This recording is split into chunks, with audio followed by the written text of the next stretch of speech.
Hello friends, तो आप सभी कैसे हैं? आई होप आप सब बहुत अच्छे होंगे। और आज मैं ज्योग्राफी का सेकंड चैप्टर का क्वेश्चन आंसर करवाने जा रही हूँ, जिसका नाम है भारत भूगर्भिक संरचना का विकास। क्वेश्चन है पहला, भारत का सबसे प्राचीन भूखंड है प्रायद्वीपीय पठार। हिमालय के निर्माण में कौन सा सिद्धांत सर्वमान्य है? हिमालय के निर्माण में सर्वमान्य सिद्धांत प्लेट विवर्तनी सिद्धांत है। इनमें कौन कथन सही है?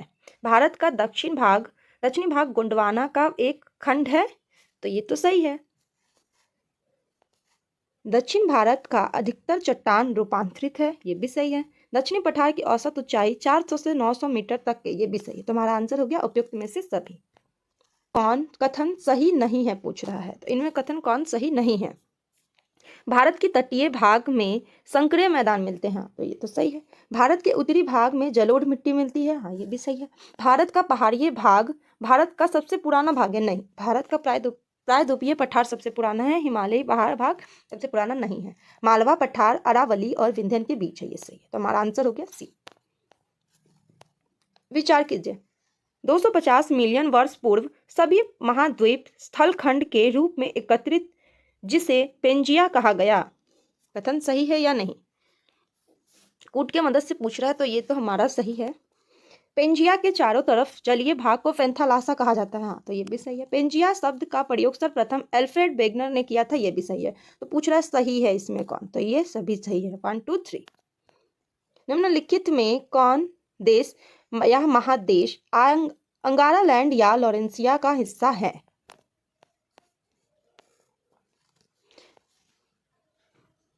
तो इसमें सभी हो जाएगा, उत्तरी अमेरिका भी है, यूरोप भी है, एशिया भी। हमारा आंसर हो जाएगा डी। गोंडवाना लैंड में विखंडन किस युग में प्रारंभ हुआ? गोंडवाना लैंड में विखंडन जुरेशियन युग में प्रारंभ हुआ था। भारत का रूर प्रदेश निम्न में से किसे कहा जाता है? भारत का रूर प्रदेश छोटा नागपुर पठार को कहा जाता है।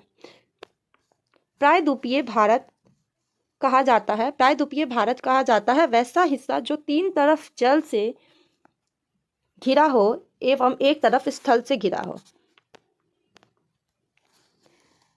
चट्टानों के विकास को कालानुक्रम व्यवस्थित कीजिए। तो इसका हो जाएगा ए डी के भी। ट्रिक है ए डी के भी, ठीक है। ए के बाद डी आता है, डी के बाद ही के आता है और के बाद ही भी आता है। तो हमारा इसमें आंसर हो जाएगा ए से आर्कियन। तो आर्कियन इसमें है, 3 पहले है इसमें, 3 पहले है इसमें तो नहीं है, तो ये दोनों हमारा नहीं होगा। उसके बाद है डी मतलब धारवाड़, मतलब 4 होगा। तो हमारा 4 बस इसमें है, इसलिए हमारा आंसर ए, ये भी नहीं होगा। तो हमारा आंसर बन गया। तो आर्कियन, फिर धारवाड़, फिर कुडप्पा, फिर विंध्य। निम्नलिखित में से किस चट्टान से जीवाश्म का अभाव पाया जाता है?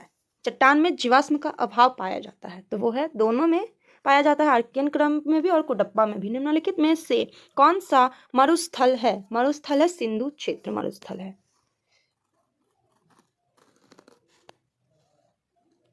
क्वेश्चन नंबर 30, हिमालय की उत्पत्ति किस भूसन्नति से हुई है? हिमालय की उत्पत्ति तेथिस से हुई है।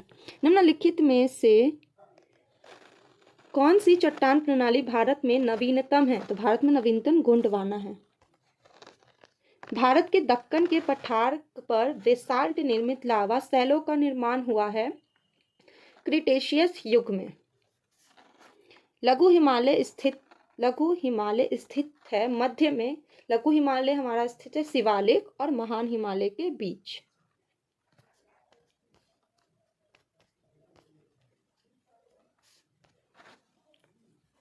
निम्नलिखित में कौन सा कथन असत्य है पूछ रहा है। तो भौमिकीय दृष्टि से प्रायद्वीपीय क्षेत्र भारत का सबसे प्राचीन भाग है, तो ये तो सही है।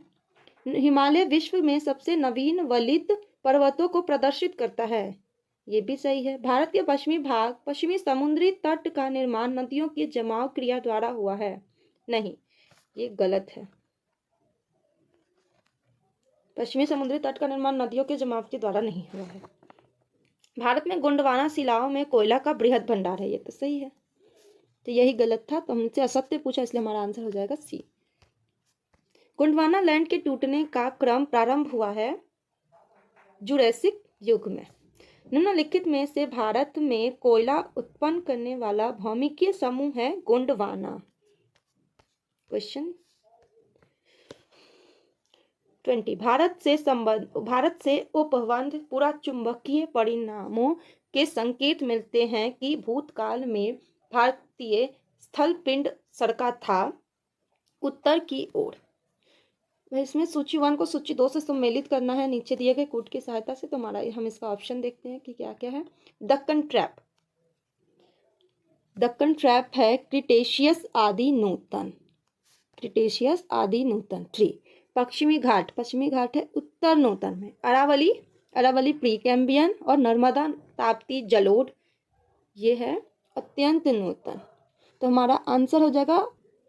नेक्स्ट क्वेश्चन है शिवालिक श्रेणी का निर्माण हुआ है, शिवालिक श्रेणी का निर्माण हुआ है सोनोजोइक में।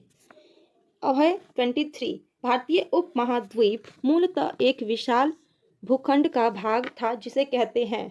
अब इसका आंसर आप लोग दीजिएगा कमेंट बॉक्स में। और कल का जो मैंने पूछा था क्वेश्चन उसका आंसर मैं आज बता दे रही हूँ, ठीक है। तो कल का ये रहा हमारा क्वेश्चन।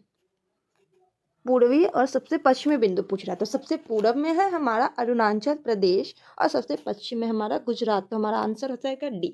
जिसने भी डी आंसर किया था उनका सभी का ये आंसर सही होगा।